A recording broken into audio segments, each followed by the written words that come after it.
If you want to play your PC games straight from your iPhone, here's the fastest way to set it up. Step 1. Make sure your PC and iPhone are on the same Wi-Fi network, preferably 5 GHz for smooth streaming.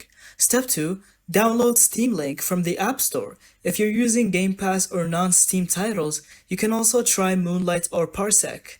Step 3. Open the app, pair it with your PC, and it'll automatically detect your Steam library or streaming service. Step 4. Connect a controller. Xbox and PlayStation controllers pair over Bluetooth with your iPhone, or you can use touch controls if you're okay with that. Step 5. Tweak the settings. Lower the stream resolution to 720p if you're seeing lag, or keep it at 1080p for best visuals if your Wi-Fi is strong. And that's it. Thank you so much for watching. I hope you found this video helpful. And don't forget to leave us your thoughts in the comments and subscribe for more videos like this.